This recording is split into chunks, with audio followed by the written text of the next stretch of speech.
Aku malu buat tu ya. Masa tu ada loket air terbuat, dia tahu ke mana air pergi. Akhirnya bila 5 tamen mari semua ke tempat kapur ni, air ni, ke tamen ni. Akhirnya inilah jadinya pada orang dalam tamen ni. Orang dalam tamen ni semua membayar cukai pintu. Orang di Pekala Cepa, dalam dong ni amal sekali lagi mencabar. Kalau betul lah kereta Mercedes itu digunakan untuk raya, faktor keselamatan, amal cabar aduh pancuk ni pasal banjir dia. Mari naik Mercedes yang harga ratus-ratus ribu. Dan guna gaji tambah dia tu, duit ganti rugi kepada rakyat ataupun tolong bayar cukai pintu penduduk tamen. Ini adalah sebahagian daripada masalah orang di dalam dong pancuk. Sekali lagi amun ulah, sekali lagi amun ingatkan kepada tangan-tangan yang telah mengundi. Tangan-tangan yang telah mengundi adun di pancuk.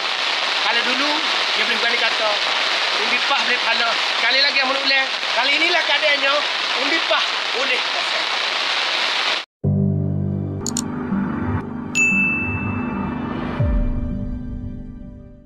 Assalamualaikum warahmatullahi taala wabarakatuh. Terima kasih kepada penonton, subscriber hamba kerana masih setia berada ataupun menonton channel hamba di YouTube Jimmy Hassan, YouTuber rakyat. Jadi pada hari ini hamba akan bercakap tentang isu yang hamba telah bercakap 2-3 hari lepas dan ada 2-3 komen daripada encik-encik walaun beritahu bahawa hamba membawa isu yang remeh-temeh dan hamba sengaja mencari isu yang populis untuk publicity semata-mata. Itu di antara pandangan bagi mereka yang sombong, bagi mereka yang tidak bertanggungjawab, bagi mereka yang angkuh dan bagi mereka yang tidak cerdik. Mungkin pada mereka yang saya sebutkan 3 ciri tadi merasakan isu longkang ataupun saliran air ini isu yang kecil bagi mereka. Tapi tahukah anda isu longkang ini sebenarnya berkait rapat dengan ekonomi, kesihatan dan juga masalah sosial penduduk di Pekala Cepa. Masalah longkang tersumbat ataupun masalah tak ada longkang ini telah lama menjadi igawan kepada penduduk di Pekala Cepa ni. Ia memberi kesan kepada ekonomi, kesihatan dan juga sosial di sini. Dan ada sehingga menyebabkan kematian kerana tidak ada longkang.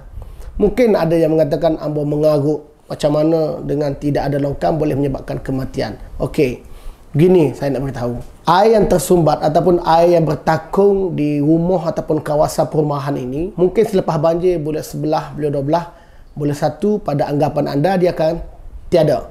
Tapi sebenarnya di kawasan perumahan akan ada air yang kita panggil air yang termenung. Ada sehingga yang ambil masa 2-3 minggu ataupun sebulan ataupun 2 bulan untuk kering sepenuhnya. Jadi air yang berada di sekitar perumahan itu menyebabkan kepada pembiakan nyamuk Aedes. Dan kita tahu nyamuk Aedes ini pembawa virus nyamuk Aedes boleh menyebabkan demam denggi dan kita tahu demam denggi di antara pembawa kepada kematian yang besar di negara kita pada hari ini. Air yang bertakun itu juga ada sehingga bertukar menjadi warna hitam dan mengeluarkan bau yang sangat busuk dan memang tidak menyenangkan orang kampung. Itu adalah pasca kepada banjir kilat. Bagaimana pula yang sedang menghadapi hari ini? Ada satu tahap seorang peguam gaji berpuluh-puluh ribu. Dia dah angkat 1 kaki lebih rumah dia. So maknanya walaupun air banyak pergi ke rumah dia, jadi tak naik dari rumah. Tapi timbul masalah baru pula. Kalau dalam rumah, kawasan rumah dia tak naik air, bagaimana dengan depan rumah dia?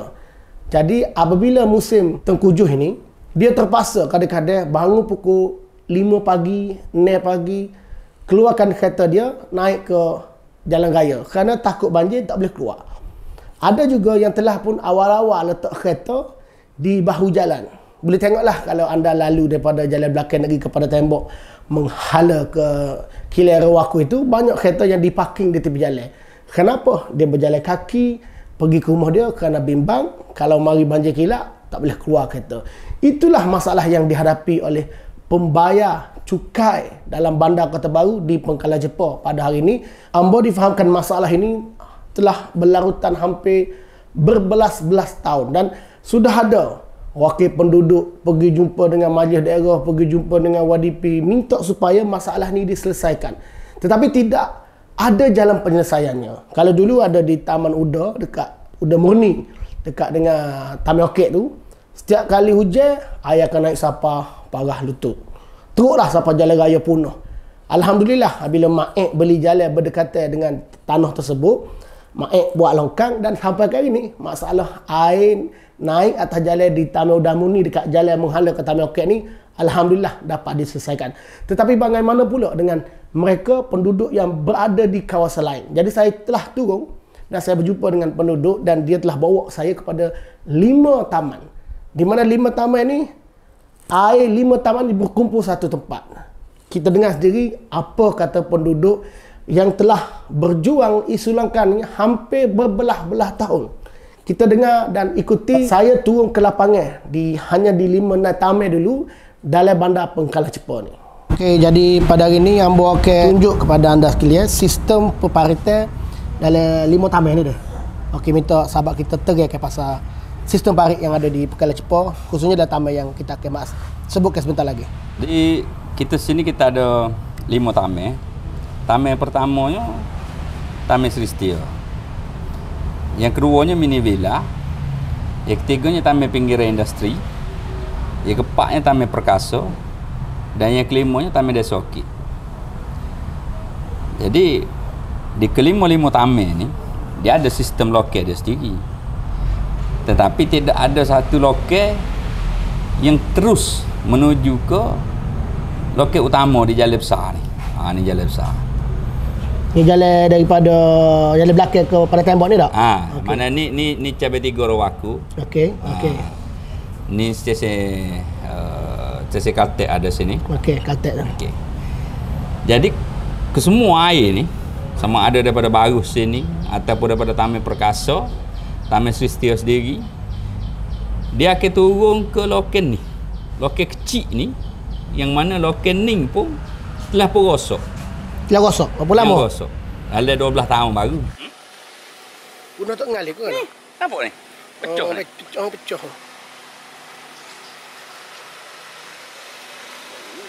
Ni berapa lama dah punah ni? 12 tahun? 12 tahun sampai kali ni tidak dibaiki. Jadi antara lokal utama lah ni. Dan di lokal ni, siapa di lokal ni dia akan bagi kepada 2 air ni. Satu lokal baru ni dia akan tubik ke jalan besar. Dan satu lokal lagi ni dia akan tubik melalui Masjid Taman Desa Orchid sini. Masalah dia nya kelima-lima air daripada taman ni saat ni hanya akan pergi ke lokal ni sahaja. Di semua air tu sama ada daripada Taman Perkasa, Taman Sri Setia, Taman Pinggiran Industri sendiri ataupun mini villa ke apa semua, tempat air ngalir tadi dia akan masuk sini. Dia masuk sini. Dia ada 2 lalu so lalu ikut mau dekat May Trading, bangunan May Trading yang baru. So lagi tu dia akan keluar ke Masjid Taman Desa Orchid. Perakak sapuh pun kita sendiri kena buat. Kita sendiri je tu. Ni okey mendak ni. Penuh. Mana sebelum pada mari musim ke-7 tak ada penyelenggara, tak ada apa? Tak ada. Memang tak pernah ada. Memang kita kena buat sendiri lah. Bayar cukai itu tapi kena buat sendiri. Ada tungguk kegek. Ada tungguk kegek. Satu lokal saja untuk 5 taman. Satu lokal saja untuk 5 taman. Sebab apa kamu sebut gitu? Sebabnya air di taman ni, air di pada bola ni berseketar dengan daun-daun kering apa semua pun turun sini juga. Dia orang kampung tebuk sendiri Luben ni. Sebab air atas padan ni banyak. Jadi terpaksa tebuk sendiri. Sebab lah nak tunggu PKP lambat lagi. Ni. Tengok ni jual pokok. Jual pokok tak dikerak.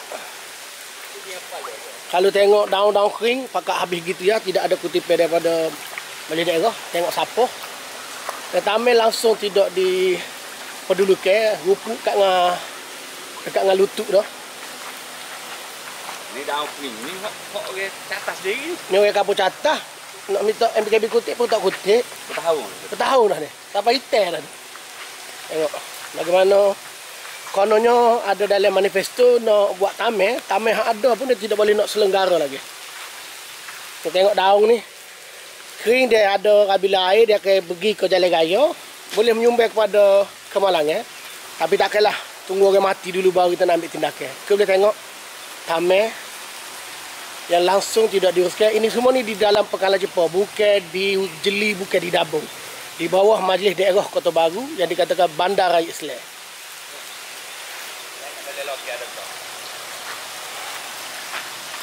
Kita tengok dalam lokal ada apa.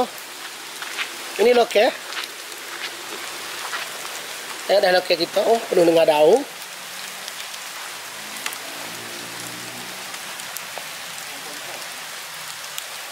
Ya, inilah lokal yang ada di juga. PKB telah menerima cukai pitu daripada penduduk rakyat dan juga pengundi. Jadi tengoklah bagaimana kualiti yang telah diberikan oleh daerah. Kita bayar cukai pitu dia terkini kata nak naik cukai pitu. Tengok pokok tidak dipotong, tameh tidak diselenggara, sapoh tidak diangkut dan lokal langsung tidak diurus. Masuk dalam SAM ni sini ni, SAM air ni sini. Jadi dengan kuantiti air yang begitu banyak ni mustahil untuk apa nama ni satu menampung lokal. Lima tameh ya. Lima tameh tu maknanya baru dah lebih kurang dalam kita kata lokal tu sana ni 2 kaki tak siapa. Lokal tu besar 2 kaki. No, 2 kaki pun tak siapa lokal ni. Untuk 5 tameh. Untuk 5 tameh. Jadi kalau kita tengok di sini ni ada satu rumah ni sana ni, sini ni. Air daripada tameh sesetia turun melalui tanah, turun sini ke atas tanah. Dan juga limpahan daripada baruh ni yang mana air daripada mini villa atau tubik sini. Dia lalu ke tepi rumah ni yang mana lelah ni beri kesan sedikit kepada struktur pagar rumah ni. Oh, dah ada terkesan dah? Sudah ada terkesan. Dan air ni sampai hari ni bukan lagi kita tengok dia masih lagi tubik dan melintas jalan masuk dalam lokal tameh pinggir industri ni untuk ke lalu keluar ni lokal ni juga. Pada di tameh Perkasa sendiri pun air dia pun masuk dalam lokal ni juga. Pada tameh Desa Okit pun masuk sini juga. Lepas tu baru nak tubik keluar balik. Bukan tak ada lokal sini ni. Ada lokal sini ni. Situ ada lokal? Ada lokal. Tapi lokal ni katanya lokal mesra alam. Oh, lokal dalam tanah? Lokal dalam tanah. Kalvert. Jadi kita pergi tadi tengok tanah dah mendap Tanah dah mendap. Bermakna dari segi logik akal kitanya bila dah mendap di kawasan ni bermaksud kalvert tu sudah pun mengalami kerosakan.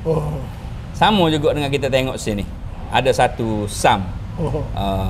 Sapoh penuh dalam tu dengan daun-daun apa semua pun ada dah situ. Semua tidak diselenggara, Semua tidak diselenggara. Okey. Yang menjadi masalah utamanya apabila kita mengalami hujan. Kawasan ni alami hujan lebih daripada 3 jam. Rumah kawasan ni mungkin anda beranggapan isu lokal tersumak ni, tak ada lokal ni isu yang kecil, boleh sebelah boleh satu selesai. Tetapi untuk maklumat anda, Erdogan, Presiden Turki hari ini, dia mulakan dengan menyelesaikan isu parit, air bersih, udara kotor dan masalah kebersihan di Turki ketika dia menjadi Datuk Bandar di Istanbul. Dia tak bercakap nak buat hudud ke, nak buat RUU 355 ke. Dia selesaikan dulu masalah rakyat. Dan hari ini, inilah masalah terbesar. Penduduk di Pengkalan Jepun tidak ada longkang. Jadi, kalau kita tengok, apakah hak-hak pembayar cukai? Sepatutnya apabila mereka membayar cukai pintu, mereka mendapat perkhidmatan adalah di antaranya mengangkut sampah, memasang lampu-lampu di tempat yang gelap, menyelenggara jalan-jalan yang rosak, membersih longkan, membina longkan dan banyak lagi yang sepatutnya diberi perkhidmatan kepada pembayar cukai. Jadi kalaulah dulu mereka berani memberitahu kepada rakyat undi PAH boleh pahala, adakah hari ini mereka berani lagi nak kata undi PAH boleh pahala apabila perkhidmatan mereka ni sangat mendukacitakan? Di saat mereka memberi perkhidmatan kepada rakyat, boleh saya katakan markah ditolak, mereka naikkan gaji, ada kereta Mercedes baru. Saya rasa pada pandangan saya, kalau mereka beginilah caranya melayani rakyat, melayani penduduk, melayani pengundi dia, amba kira berdosa para perantau yang telah mengundi PAS. Kerana perantau tidak berada di Kelantan, perantau balik ke Kuala Lumpur ataupun mana-mana destinasi, kami, ibu anda, adik anda, kakak anda yang berada di Kelantan ini. Tetapi perkhidmatan mereka memang mendukacitakan. Kalaulah dulu mereka berani kata, adakah mereka masih lagi berani kata undi PAS masuk syurga ataupun undi PAS dapat pahala? Kalau tanya saya, pada hari ini dengan perkhidmatan, dengan servis yang mereka beri kepada rakyat, undi PAS berdosa. Tetapi itu adalah ijtihad amba. Kalau siapa yang tak perhati, ya kita ke meja perdebatan. Kerana amba bercakap tentang perkhidmatan kepada rakyat. Bukan sentimen parti, tetapi perkhidmatan, tugas, tanggungjawab anda sebagai wakil rakyat. Anda yang menerima gaji itu bukan hasil duit cukai pintu Somalia ataupun mana-mana negara dalam dunia ini, tetapi itulah hasil rakyat Kelantan, hasil cukai Kelantan, hasil mahsul negeri Kelantan. Kalau dia telah buat saliran air, longkan, telah menyelenggara, lalu air hujan turun dengan lebat, air yang banyak, kita tak ada masalah. Tetapi yang menjadi masalah, lokal pun tak ada, siapa pun tidak dikutip, lokal yang ada pun tidak diselenggara, lokal yang rosak ada sampai berpuluh tahun tidak dibaiki. Apa lagi hujah anda yang nak kata undi PAS dapat syurga ataupun undi PAS dapat pahala? Dan kita selalu dengar rungutan daripada pembayar cukai, apabila ada tunggakan, cepat-cepat mereka minta tunggakan tersebut. Saya nak beritahu satu perkara saja. Kalau kita masuk ke kedai makan, kalau kita telah makan roti canai ke nasi ke, maka kita tidak akan teragak-agak untuk bayar sama ada sedap atau tidak, kerana kita telah makan. Sama juga dengan pembayar cukai pintu di negeri Kelantan. Kalau anda memberi perkhidmatan yang baik kepada kami atau memberi perkhidmatan, rakyat tidak akan teragak-agak untuk bayar. Yang menjadi masalahnya adalah tidak ada perkhidmatan pun kepada kami rakyat Kelantan. Dan saya nak menyeru kepada seluruh pembayar cukai di negeri Kelantan, anda kena bangkit menyuarakan ketidakpuasan hati anda. Kerana kita adalah pembayar cukai, mereka itulah pekerja kita. Kita tidak bercakap tentang politik kepartian, tetapi kita bercakap tentang kualiti pemimpin menjadi wakil rakyat. Jadi saya sekali lagi nak mengakhiri, saya nak menyeru kepada pembayar cukai di negeri Kelantan, ayuh bangkit bersama saya, kita menjadi bos kepada mereka. Mereka adalah pekerja kita. Kita telah bayar cukai pintu, mereka sepatutnya memberi perkhidmatan kepada kita. Jadi kepada YB yang baru naik gaji, awas. Anda sedang diperhatikan. Kerja-kerja anda sedang diperhatikan. Rakyat tengok adakah setimpal gaji yang naik itu dengan kerja-kerja mereka. Terima kasih kerana menonton video amba. Sebarkan video ini, sebarkan kepada pembayar cukai di negeri Kelantan dan juga pengundi perantau yang telah mengundi. Kepada perantau, anda lihatlah apa yang telah anda lakukan dan anda tanya khabarlah apa yang telah berlaku di Kelantan. Anda undi ini adakah memberi kebaikan kepada keluarga anda, kepada kami, kepada rakyat Kelantan? Adakah pemimpin yang anda pilih, yang anda undi itu berhikmat kepada rakyat, ataupun mereka hanya memuaskan nafsu mereka semata-mata? Jadi saya minta tolong, saya minta bantuan kepada perantau, jadilah pengundi yang bijak, jadilah pengundi yang bertanggungjawab. Dan ingat, kalau dulu PAS berani kata undi PAS dapat pahala, cuba anda tanya wakil rakyat, cuba anda tanya mereka yang berada dalam PAS, adakah mereka berani lagi nak sebut undi PAS dapat pahala dengan perkhidmatan, dengan servis yang mereka lakukan kepada pengundi, kepada rakyat Kelantan. Terima kasih. Assalamualaikum warahmatullahi wabarakatuh.